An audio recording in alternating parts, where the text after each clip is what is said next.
or the unique terminology. This is not used elsewhere. So same is true about thermodynamics as well. So let me start sharing first.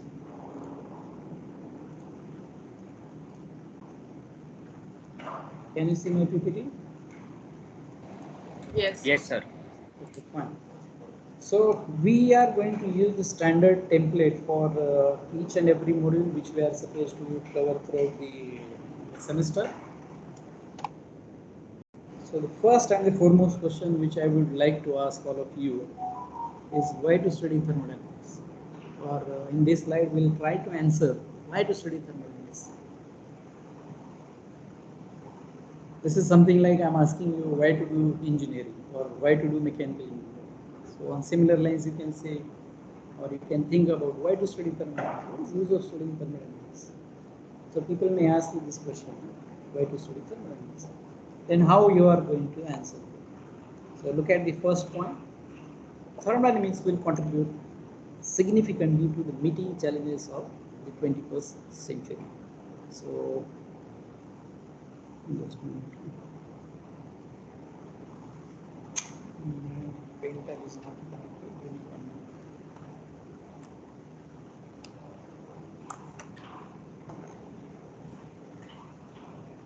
So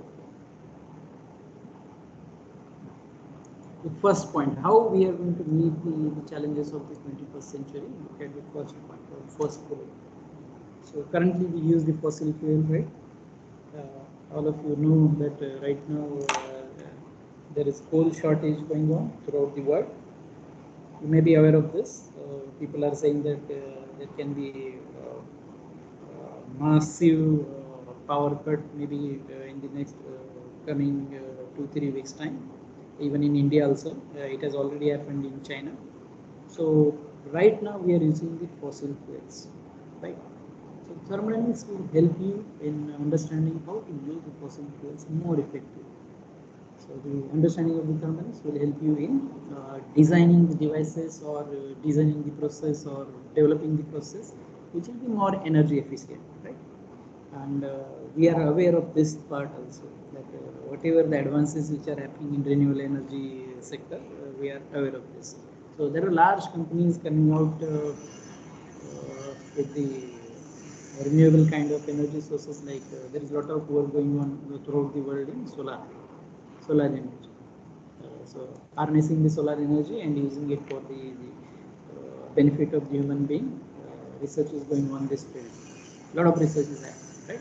Similarly, in case of automobiles, we know right now people are talking about the electric vehicles. So developing energy efficient transportation systems. Now this is ongoing field. We know this. Okay? Even people are talking about green buildings, means using the natural resources effectively, like how you think about the heating and cooling of the buildings using the renewable sources of energy. So this is again the part of the research, the buildings. Right now they call it as green buildings.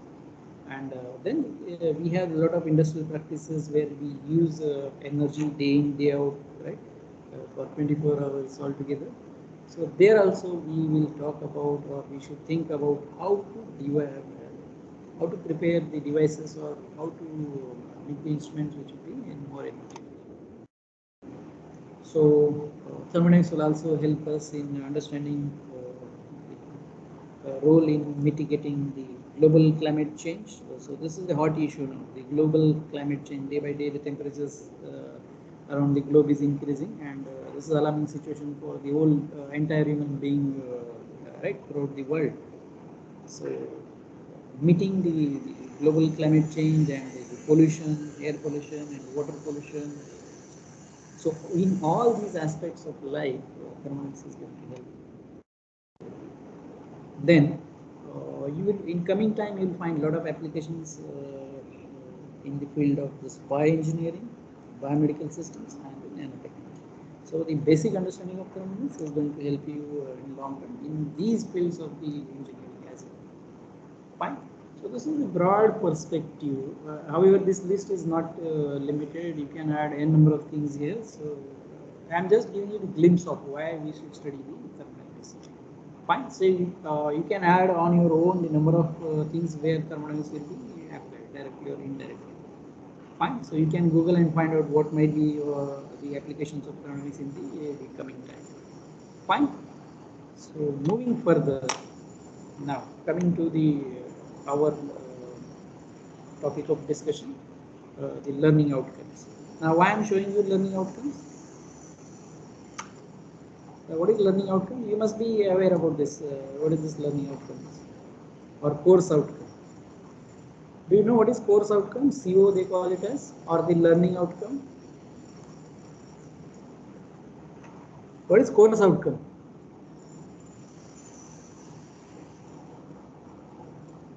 Hello. What we understand from the course, what we learn.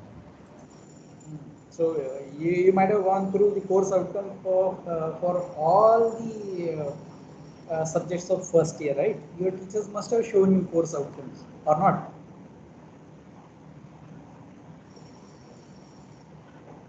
Yes, sir. They have shown us the Definitely they must have talked about this, because this is the foremost thing we should talk about before we actually start the discussion on the main content of the subject.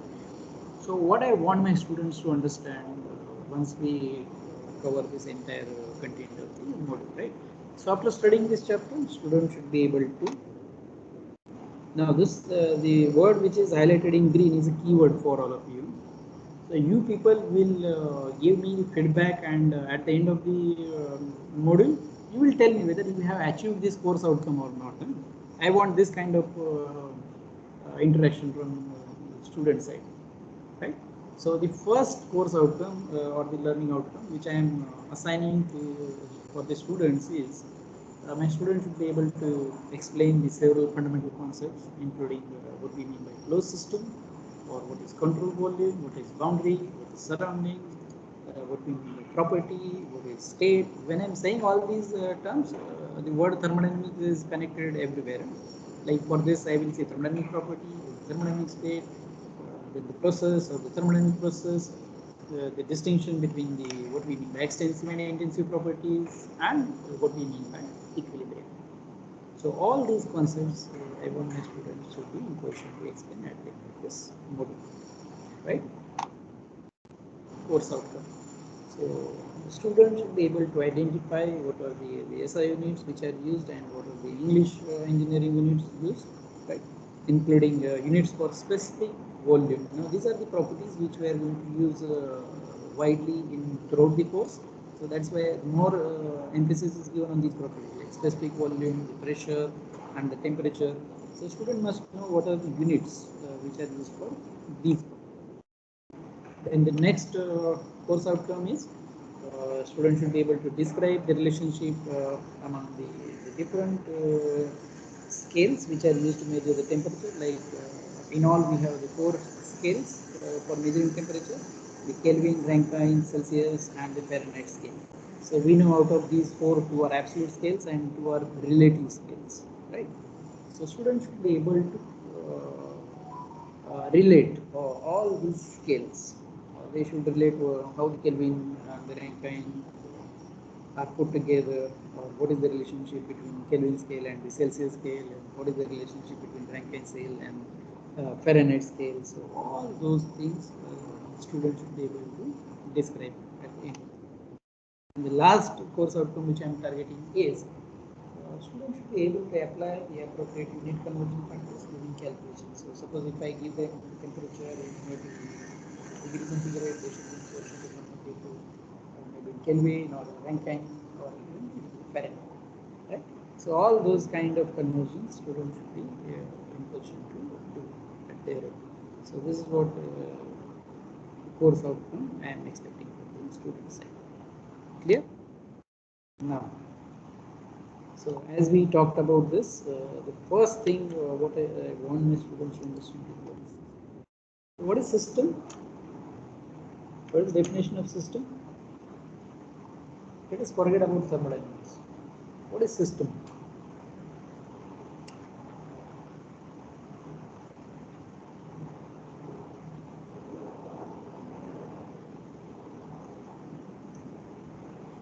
Hello.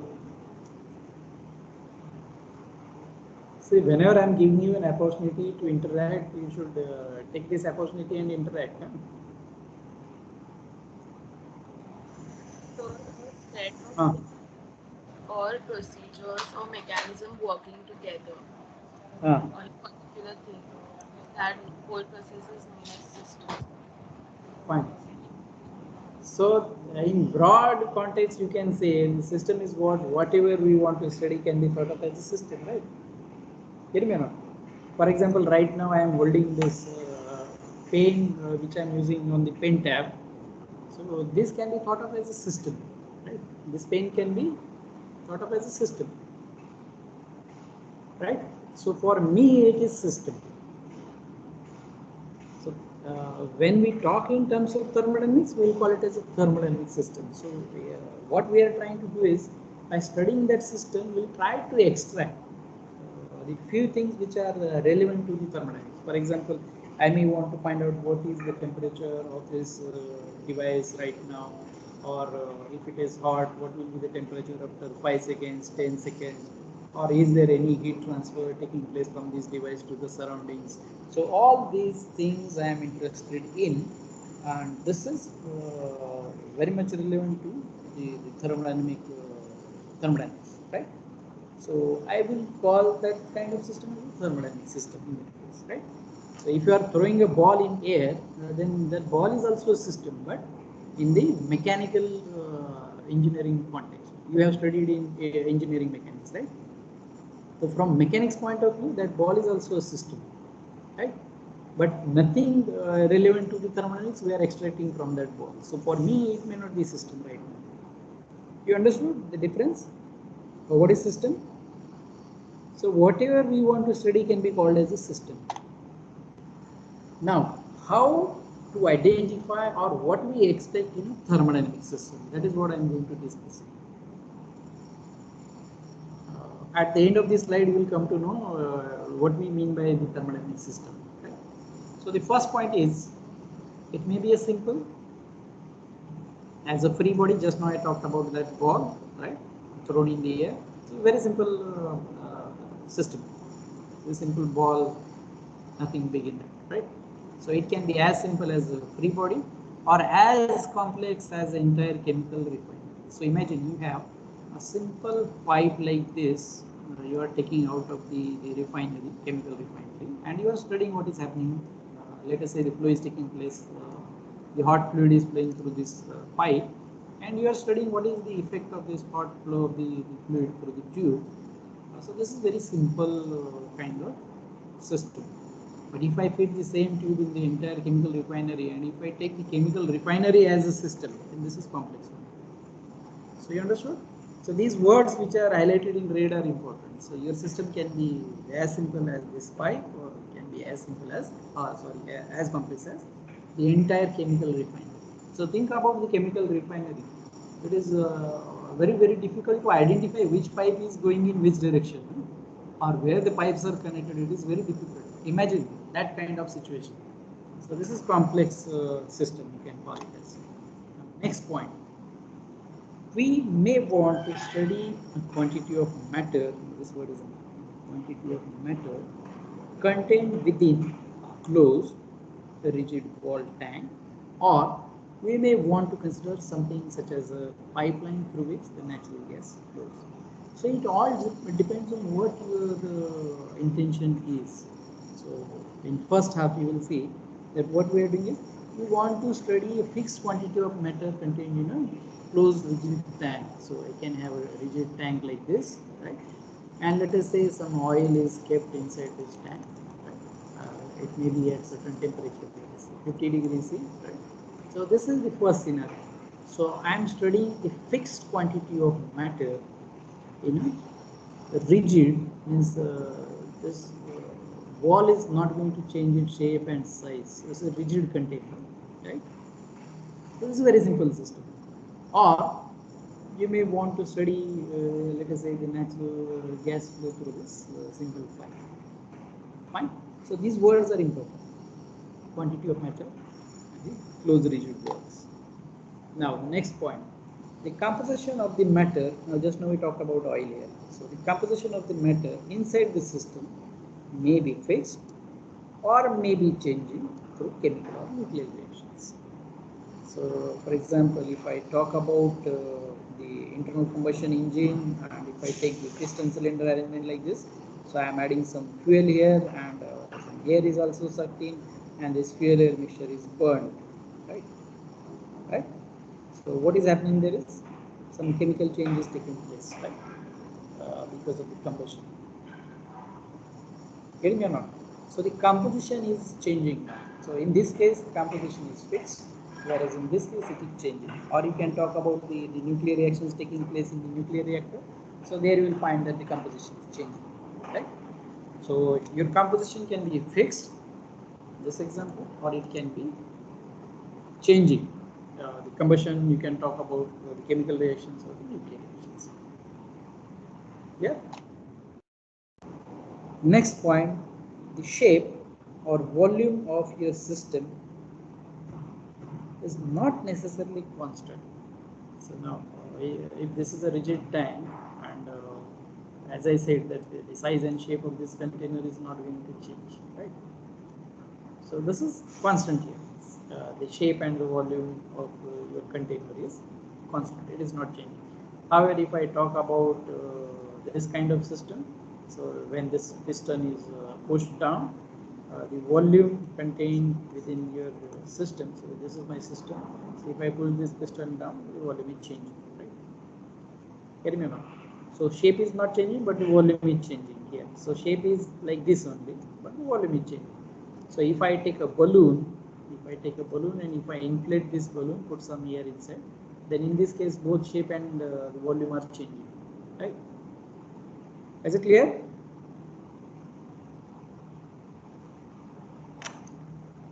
Hello?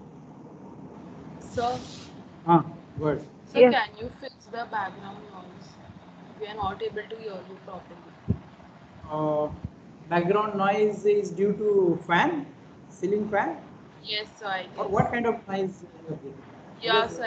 in this room only one fan is running, so you want me to switch off that fan? Okay, just give me a minute, I will switch it off, and I'll be back.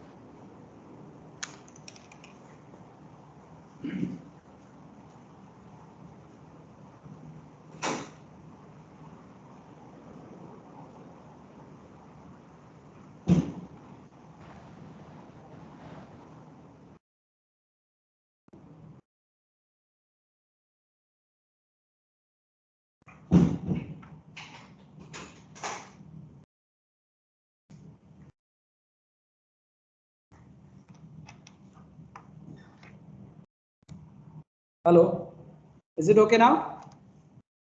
Yes, sir. Yes, sir. See, the problem with this room is one AC is working, but it again creates a lot of noise. So I switched it off and switched on one fan, but now fan is also giving noise. So let it be. Okay, now can I go to next slide?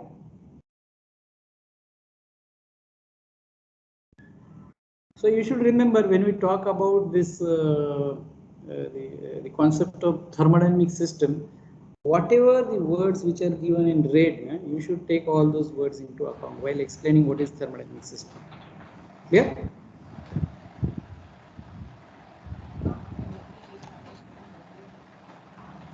Hello. Yes, sir. So there is some background noise from students right now.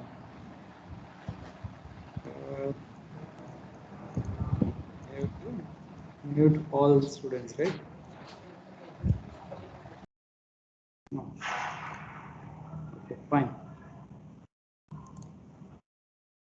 So moving further, we'll talk about the next concept, that is what do we mean by surroundings and boundaries. Okay. Now look at the definition, surroundings. So what do we mean by surroundings? So everything external to the system can be considered as system surroundings or part of the system's surrounding. Clear? So suppose if I take the system like this, so this is a nozzle. you can say the convergent kind of nozzle, and let us say the gas is flowing from one side, from left to right, right? Or air is flowing through this, you can imagine like this, right? So if I select the control volume or the matter which I want to study using this dotted line, so this is my control volume. So this CV stands for control volume, right?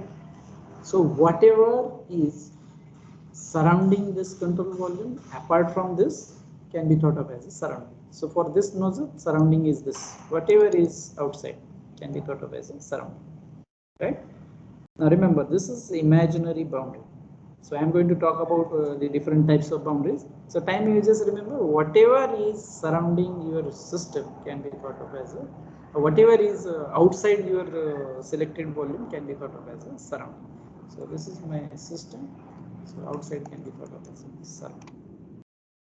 Now, the system is distinguished from its surroundings by a specified boundary. Now this is important. See how you will distinguish between your system and surrounding. It has to be separated. It has to be separated. System has to be separated from the surroundings using specified boundary, which may be at rest or may be in motion. Right? Now, what we mean by the system boundary, which is at rest and which is in motion, for that you should look at this example. So in this example, this simple piston cylinder arrangement, right? So what you see is this wall of the container, right, or wall of the cylinder.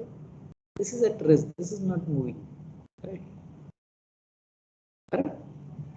This wall is also at rest, which is not moving. This wall is also at rest, which is not moving. So when you have the piston here and the piston is also not moving, your all boundaries are at rest, right? Nothing is moving. But when I push this piston either downward or upward, what is happening? When I push this piston downward, what will happen is whatever content is there, let us say here, it will go out through this outlet, right? And in the diagram, what is shown is you are taking in some matter from this inlet, and then the piston will move upward. So what is happening in these cases? Whatever the content is there, it is increasing, so the piston will move up, right? So this boundary is actually shifting in this direction, is moving upward, right? So what is happening? This boundary is fixed, so it is not moving, right? Whereas this is moving boundary, it is going up, getting or not? So your boundary can be at rest like this, or can be set in motion like this. Clear? So these two words. So boundary can be at rest or can be in motion. Now next point, the interactions between the system and its surroundings, which takes place across the boundary. Now this is important. Interactions between the system and surroundings take place across the boundary,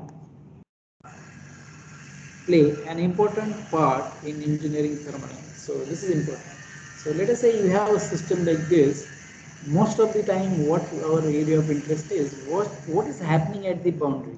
So there can be two kinds of interactions happening at the boundary.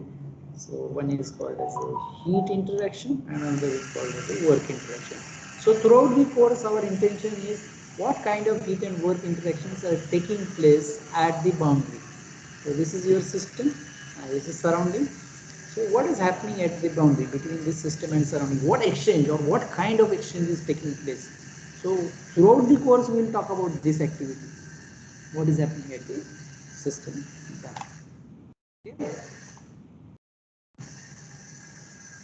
Hello. Now apart from this, I should explain what we mean by imaginary boundary and real boundary. So that part is not written here, but you can talk about this using this diagram, the nozzle itself. See, in this case, the real boundary is one which is physically present all the time. For example, the wall of this nozzle is going to remain there, even though the flow is taking place from left to right. So this is the real boundary. It is really there, right? And what about this boundary? This one? So we know that the flow is taking place from here, no? So this must be open or not. But still I am imagining this as a boundary. So that's why this is called as the imaginary boundary. See, I have to separate my system from the surrounding, so I should consider this type of boundary also. Then and then only in this case I can separate my system from surrounding or not. Are you getting my point or not? So your boundary can be a real one or can be imaginary also. Make note of this.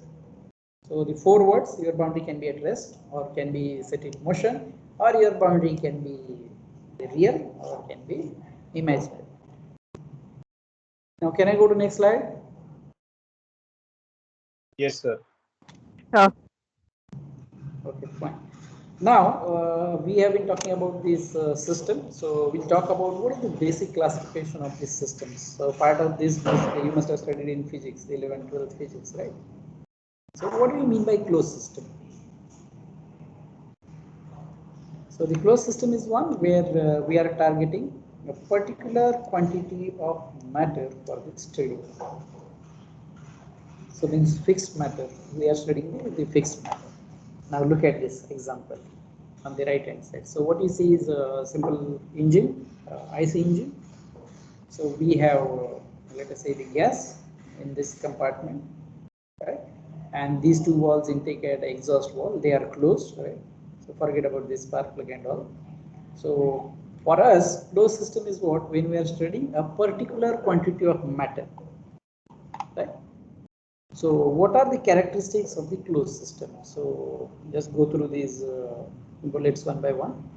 The closed system always contains the same matter. So here when these walls are closed and let us assume you have taken the fixed quantity of let us say petrol and air, right? And it is lying there in this control volume, the fixed quantity. And now you are studying this. So that kind of system can be thought of as a closed system. Right? So it always contains the same matter. Means it contains air and fuel throughout because I am not burning it right now. Get me or not? So it should contain, your closed system should contain the same matter throughout. So this can be thought of like you have a cylinder like this and oil is filled in this and this matter is fixed. The same matter, and I am studying how this oil is creating the pressure distribution on the walls of this container. So I am talking about basically this system, closed system, which contains the same matter all the time. Now next point, there can be no transfer of mass across its boundary. There can be no transfer of mass across its boundary. So this I have completely what you can say covered from the top side, and these three are already the rigid or the solid boundaries. So this matter is not allowed to cross these boundaries now. So there is no transfer of mass across the boundary. So these are the characteristics of closed system, remember. Then next, a special type of closed system that does not interact in any way with its surroundings, we will call it as an isolated system. Now when I say this is the special case of the closed system, so this is the closed system for which these two things are applicable, right? And over and above this, see, there is no mass transfer taking place from the system to the surrounding, let us say, or outside the across the boundary, right?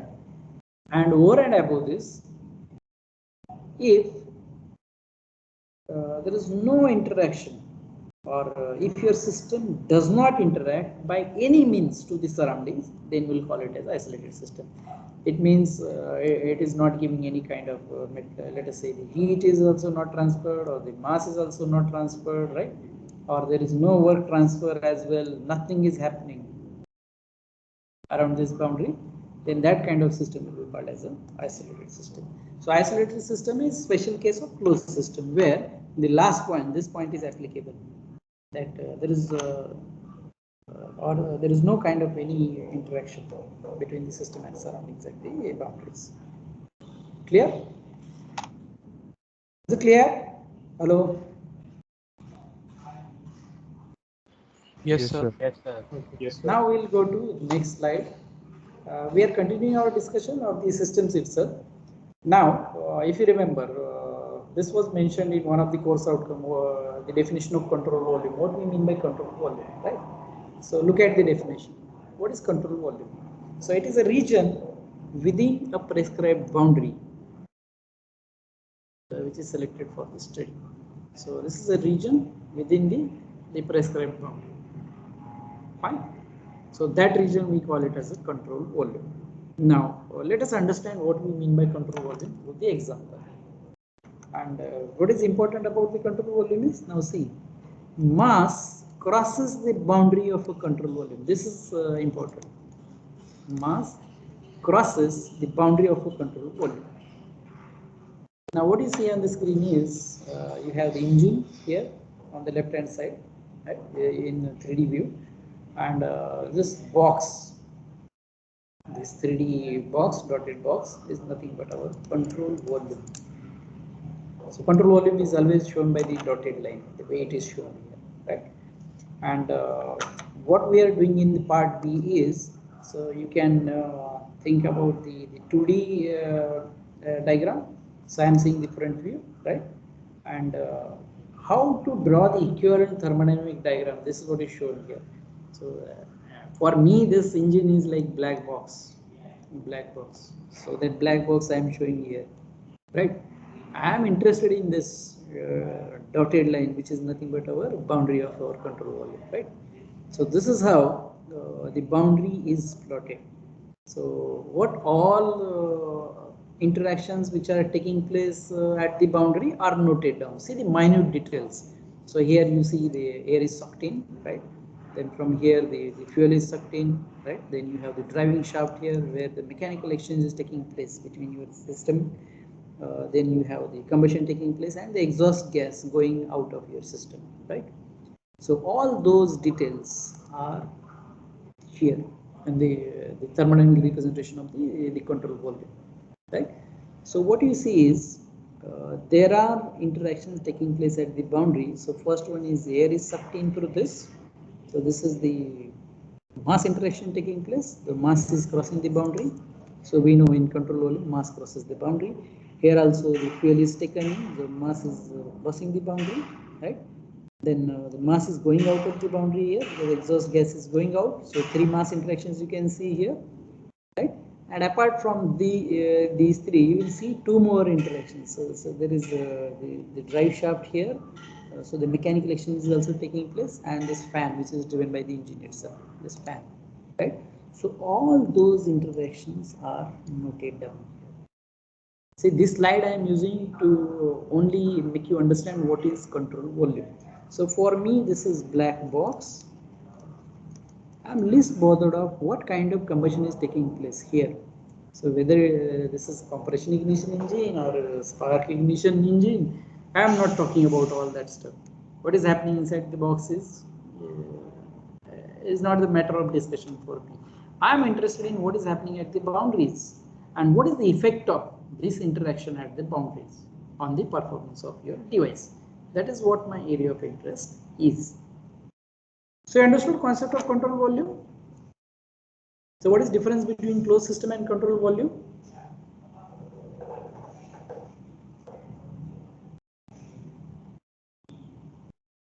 So in closed system, mass is not crossing the boundary, right? Whereas in case of control volume, you will see that the mass crosses the control volume or not. So this control volume is an imaginary volume. Huh? Get me or not? Control volume is an imaginary volume which will be especially used in flow systems where there is some flow of the fluid coming into the system and going out of the system. There we will talk about this concept of control volume. So how you select the control volume? That is a matter of discussion now. Now can I go to next slide? Yes. Okay. You will learn more about the control volume in the next 2 slides. Huh? So how to select the system boundary? The criteria for selecting the system boundary. Now the choice of system boundary is governed by 2 considerations. Now you should note on this. So what are the parameters which will govern how you select the system boundary? And so in previous example you have seen how we selected the system boundary. It all depends on what is your area of interest is. Now, number one, what is known about a possible system? If you know, this will decide how you will choose the system boundary. So the first criteria is what is known about a possible system, particularly at its boundaries. So what are the interactions taking place at the boundaries? If you know that about the system, then that point will govern how you select the boundary. Is it clear? First point. Now, second criterion. Second is the objective of the analysis. So, what you want to get out of your system? So, what you want to find out basically from the system performance. So, that will also decide how you will choose the boundary of your system. Clear?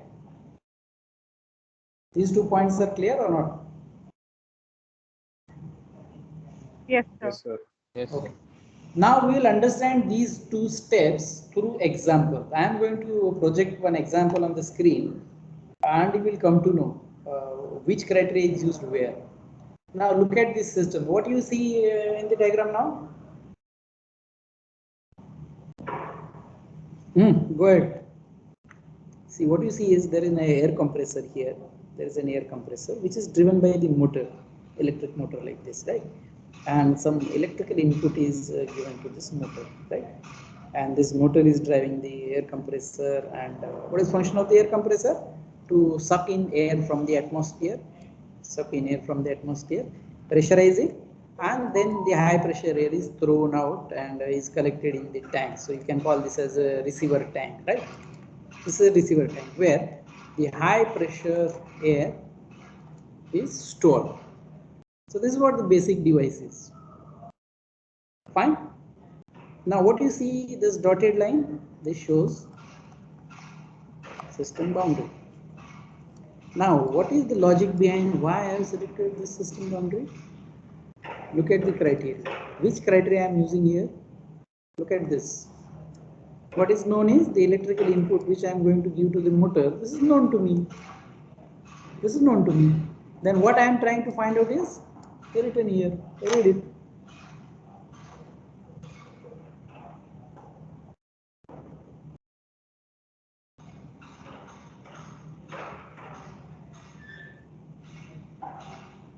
Is it clear? Hello. Yes, sir. So what we are trying to do here is, I know the electrical input which is given to the motor. This is known to me. Maybe 1 watt, 10 watt or 1 kilowatt, whatever it may be. So this electrical input given to the motor is known to me. Now my area of interest is, I want to find out how long this compressor must run or must operate so that it reaches the desired pressure. So I may say that I want the 10 atmospheric pressure in this tank, or let us say 10 bar of pressure should be attained by the air here. So then I can find out how long this compressor must run with this electrical input supply. Clear?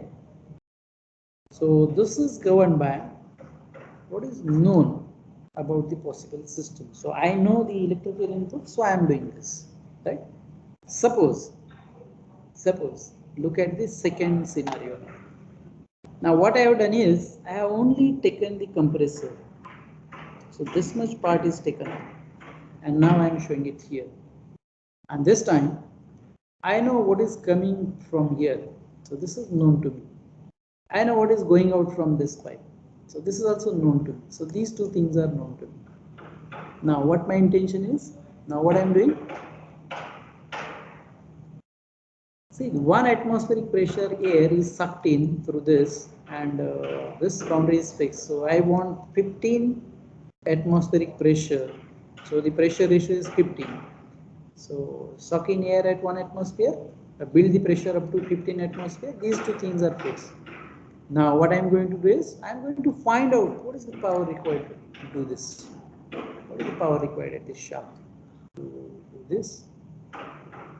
So that's why this time I am going to select only this part as a system. So this is my system boundary. Because I know this, I have to find out this. So this is at the boundary here, shaft. In previous case, the shaft was included inside the boundary. So what is happening here, I am least bothered because the boundary interaction is here in first case, whereas in second case, boundary interaction is here. I hope you understood what I am trying to say. Yes, sir. So Yes, sir. your selection of system boundary will depend on what you want to do out of this, or what is your intention, or what analysis exactly you are targeting. You will decide how you will select this.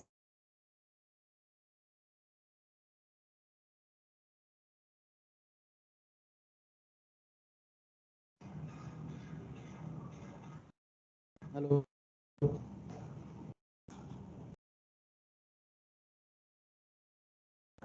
Yes, sir. There was some problem with the net. So this and one more slide we'll discuss and then we'll stop. So you must have studied this macroscopic and microscopic approach in your physics, 11th and 12th physics, or not? Or maybe in engineering physics also. So what is your idea about macroscopic and microscopic approach? Any idea? Or if you don't want to talk, just don't spend time, don't waste time. I will talk further about this. Sir, in macroscopic approach, we look at the quantity and not the atoms, and while microscopic, we look at the atoms as well and the large number of particles. Okay. Okay. Now pay attention to this word micro and the macro. Right. Micro means at the very small or the you can say the atomic level or molecular level you can think about. And macroscopic is in broad perspective, means you are going to think about the number of atoms together or number of molecules together, right? So macroscopic approach. So this is a broad idea about microscopic and macroscopic. Now let us talk in terms of thermodynamic point of view. So imagine you have a cube like this, having the dimension 25 mm. So this is the cube having dimension 25 mm, 25 mm from all sides, right? So typically, if you take monoatomic gas at atmospheric pressure and temperature, the volume occupied in this cube by the gas will contain 10 raised to 20 atoms. Look at this number, 10 raised to 20 atoms will be present in such a small volume. You can imagine 25 mm cube kitna hota hai? You can imagine this. So this cube will have 10 raised to 20 atoms present inside. And let us say I want to specify the position of an atom which is somewhere here, right? So I need 3 coordinates, that is atom. So 3 coordinates, correct? So 3 variables you can call it as 3 variables, x, y and z, space coordinates. Apart from this, if I want to specify what is the velocity of this atom at this position, so again I need the velocity v, which is going to be resultant velocity. So this velocity can have the components in x, y and z directions like small u, small v and small w. So these three are the velocity component. So if I want to specify the resultant velocity, I must know what is the velocity along the component directions v and w. So three more variables are there, right? So these three plus these three. So we have 6 variables now. And if I apply all these to each and every atom which is present in this volume, so typically I have 6 into 10 raised to 20 equations to deal with. Now imagine 6 into 10 raised to 20 equations you have to solve only to specify what is the position of this atom, position of all the atoms present in the volume and their velocity. So only to describe this you have to solve those many equations, 6 into 10 raised to 20 number of equations you have to solve. So even today with such a very high computers available, This is hopeless computational task. I repeat, even today, with high computing machines or the computers available, solving these kind of equations for atoms present in 25 mm cube is going to be a hopeless computational task. Nobody will want to do this. Hopeless computational task. So if I'm trying to do this, it means I'm talking about the microscopic approach. So I'm talking about the atomic level. This is a microscopic approach. So I have to solve those number of equations, 6 into 10 raised to 20. And then you can describe microscopically, using microscopic approach, what is the position of that atom and what is the velocity. Right. Now what we can do is, we have two methods now. So method one is a statistical approach and the probability theory. So what we may try is, we'll try to reduce the number of equations and variables to few. So how to overcome this? So we may try using the statistical approach and the probability theory, and try to reduce this number of equations and the number of variables to few. Now how we'll do this? So let us say I will assume that the velocity is only in one direction, so I need not have to talk about these two, right? So this may reduce your number of variables here, right? So that kind of approximations. Or I may think about, let us say, the situation where you do not have 10 raised to 20 atoms, or very few number of atoms are present here, or the molecules present here in the this control volume. I can think about that kind of situation. So if I have very small number of atoms to deal with, then I can use this statistical way and this kinetic theory of gases, which we have already studied in physics, right? 11th physics.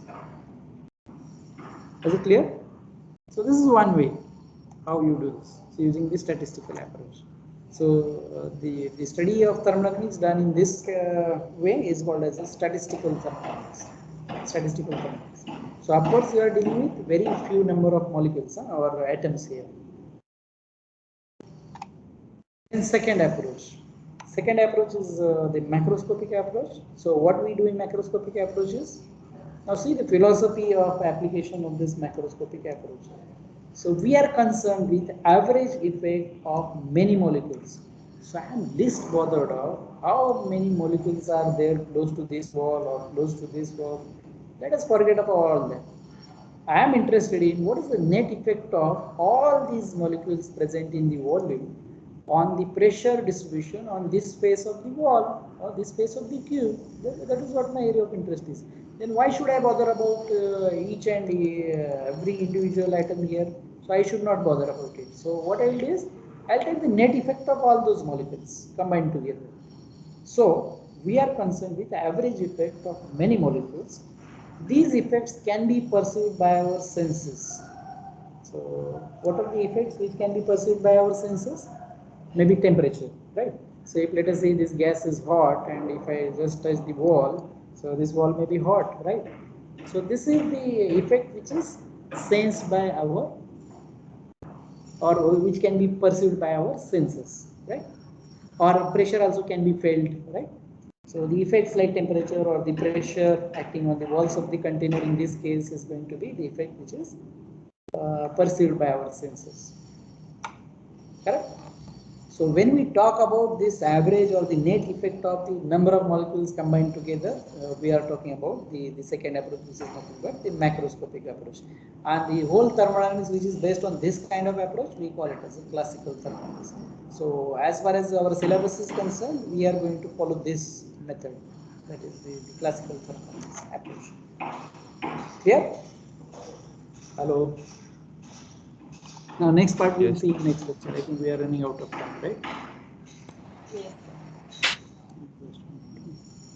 Let me take down your attendance.